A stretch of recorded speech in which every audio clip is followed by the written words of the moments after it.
കൊല്ലം ഏരൂരിൽ വ്യാപക മോഷണം. വ്യാപാര സ്ഥാപനങ്ങളിലും ആരാധനാലയങ്ങളിലും എത്തിയ മോഷ്ടാക്കൾ പണം കവർന്നു. മോഷണം ഇങ്ങനെ തുടർക്കഥയായിട്ടും പോലീസ് നടപടിയെടുക്കാനോ അന്വേഷിക്കാനോ തയ്യാറാകുന്നില്ലെന്ന നാട്ടുകാരുടെ ആക്ഷേപവുമുണ്ട്.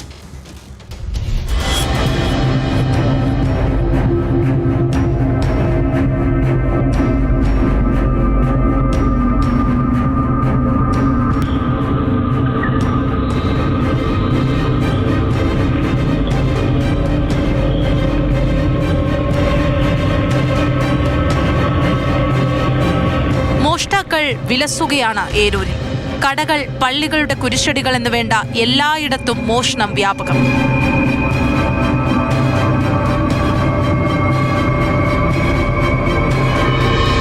പത്തടിയിലെ പച്ചക്കറി കടയിലാണ് കഴിഞ്ഞ ദിവസം മോഷണമുണ്ടായത്. പ്രദേശവാസിയായ മിഗ്ദാദ് കുട്ടിയുടെ ഉടമസ്ഥതയിലുള്ള പച്ചക്കറി കടയുടെ പൂട്ട് തകർത്ത് അകത്തുകടന്ന കള്ളൻ പണം കവർന്നു.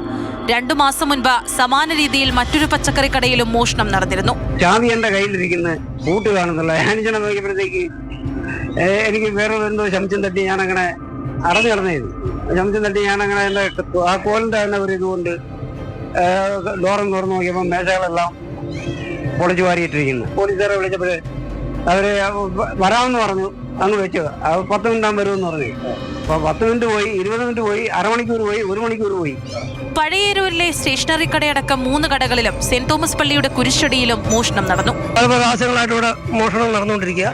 ഒന്ന് നമ്മുടെ പഴയൊരു പള്ളി, ഒന്ന് കണ്ണാടി പള്ളി, ഒന്ന് നമ്മുടെ തുമ്പോട്ടക്കാരുടെ പള്ളി. വലിയ ശല്യമായിട്ടിരിക്കുക.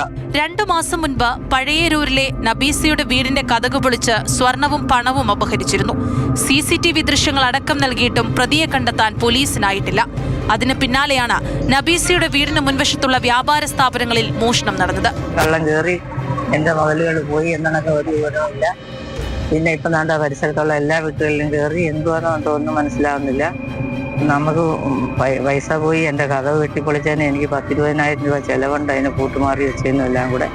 മോഷണം നടന്ന മണിക്കൂറുകൾ കഴിഞ്ഞെത്തിയ പോലീസിന് നേരെയും നാട്ടുകാർ തട്ടിക്കയറി.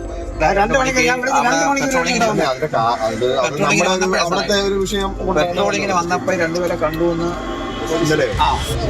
സഞ്ചി തൂക്കി ഇങ്ങനെ അവിടെ ഇറങ്ങി ഒന്നും ചോദിക്കാൻ പറ്റിയില്ല.